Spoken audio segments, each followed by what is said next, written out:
Alright buddy, I'm going to tell you a story now, so mark my words because this story is real, and you probably haven't heard it, but spoiler alert, at the end of this story London literally burns. And by the way, I mean literally burns, not a metaphor or anything. But let's go back to the beginning first, because guess what the hero of this story is? A stick. Yes, you heard right, an ordinary stick made of wood. But this stick managed the entire economy of the British Empire. And I know you are in dude, what are you saying mode right now, but wait. That's exactly why this story is legendary. Because in medieval England there was no money. Well, there was, but it wasn't enough. Imagine you were trying to find diamonds in Minecraft, but no one on the server has done any mining. It's a situation like that. And the king is in bro we need money mode. And someone came and said, yo king, look, let's do this. Let's cut wooden sticks, put a notch in the middle, give one half to the public, and keep one half ourselves. And the king said stonks. And that's how the system called tally stick started, meaning the notch stick system. And look now, this system is exactly like an NFT before blockchain. Imagine one half of every stick is yours and one half is the state's. And there are notches on the stick. Every notch represents a value. Big notch is a pound, medium notch is a shilling, small notch is a penny, and so on. And no one can fake these sticks because the grain of the tree you split in two has to match perfectly. This is like trying to copy the Rasengan in Naruto. Seemingly simple, but practically impossible. And the system worked so well that it was used for 700 years. 700 years, buddy. Think about it, YouTube has been around for 20 years, and even that surprises us, but these guys managed an economy with a piece of wood for 700 years. And the problem is, in 1826 some modern economist came and said, hey friend, we use paper money now, this wooden system is very old school, very cringe. You know how every generation crushes the previous one, saying, okay boomer, it's just like that. And the British government said, okay, then let's burn these millions of sticks. But the problem is, these sticks aren't just sticks, they are literally the blockchain of the British economy, meaning each one is a transaction record, a contract, a document. Think of it like deleting the SQL database today. You are blowing away all customer data. Now let's go a bit deeper, because this tally stick system was actually a much more complex and much more genius system. For example, look at work like this. You go to the Royal Treasury and say, bro, lend me £100. The treasury officer takes a hazelwood stick because hazel was the best tree for this. Its grain was distinct and unforgeable.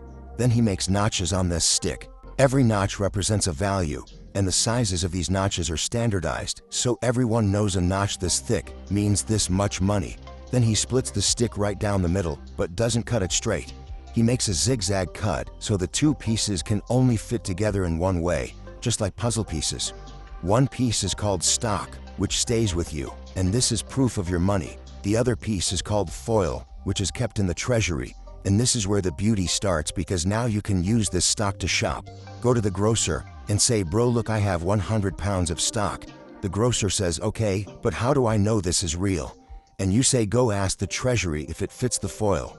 And the grocer goes to the treasury, combines the two pieces, and they fit perfectly because the grain of the tree matches exactly. This means the system is both decentralized and secure, meaning they made blockchain with wood pieces 800 years before blockchain. And now the wildest part comes, because this system became so trusted that people started using stocks like money. You take a 100-pound stock and sell it to someone else for 90 pounds because you need cash immediately. That guy takes your stock and says, I'll sell this to someone for 110 pounds. And thus a secondary market was formed. Exactly a stock market before the stock market. Even the name is the same, man's stock market. Stock meaning stick. Now think what a genius system this is. Literally the ancestor of modern financial instruments. And this system was used not only in England, but in many places. In Europe. Anyway, let's come to the 1820s. In this period, the Industrial Revolution is full throttle. Machines, factories, railways. Everything is changing, and economists say, friends, we are still managing money with a piece of wood. This is very backward. And there is a group of reformists who are in a modernist mindset. They say, we are the most advanced country in Europe. We are colonizing the world. We started the Industrial Revolution, but our money system is from the Middle Ages. And in 1826, Parliament makes a decision. The tally stick system will be abolished. But 1834, no one thought of preserving them. They all said, "Aw, these are old trash," and decided to destroy them. Now a few suggestions came for this destruction process. First suggestion: let's throw the sticks into the River Thames. But someone said, no, because these float and will clog the river. Second suggestion: let's distribute the sticks to the poor as firewood. But someone said, no, because these sticks are still considered legal documents, someone might misuse them. Third suggestion, the accepted one: let's burn the sticks in the furnaces under the House of Lords, because there are already furnaces there used for heating, and this way we destroy them in a controlled manner. And everyone said, yes, this is the most logical plan. But now think you are going to take millions of dry wooden sticks and throw them into the furnace, and didn't you ever think how flammable these are? I don't know if they thought about it, but they definitely didn't take it seriously enough.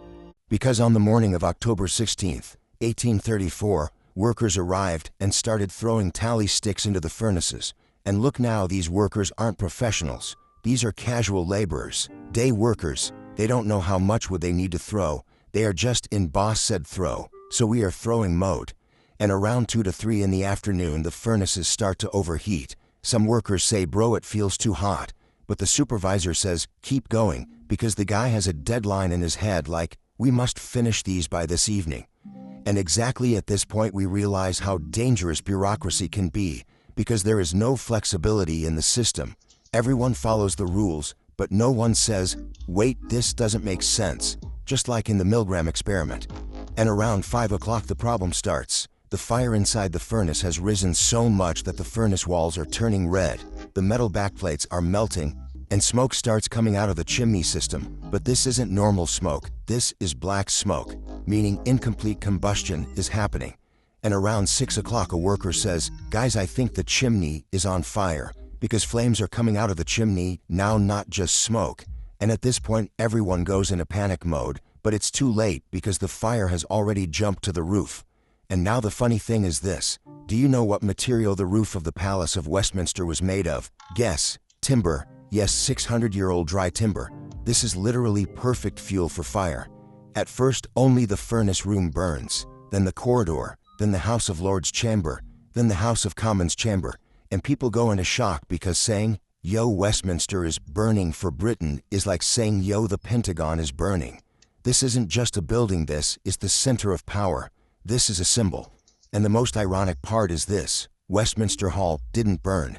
Do you know why? Because Westminster Hall's roof is from the 14th century, and master craftsmen made it in that era. The guys processed the wood such that they fit like water, no gaps, no air pockets, and the wood is so thick it's called a hammer beam roof. And this roof design is surprisingly resistant to fire. Anyway, the next day newspapers come out and headlines are like, the Houses of Parliament destroyed by fire, and the whole country is in shock. And an investigation starts, and very quickly it turns out it happened because of tally sticks. And newspapers write, ancient system of tally sticks has destroyed the modern parliament. Look at the irony: the system that served for 700 years burns its boss in its last breath. This is like a total revenge arc. Tally sticks showed their power for the last time, said, you call us outdated, huh? I'll show you outdated, and burn the palace. And the government says, noted, and says, we will rebuild. And this is where the construction of the new Palace of Westminster starts. And an architect named Charles Barry wins the competition. And this man is a genius because he designs a Gothic revival, but puts modern functionality inside.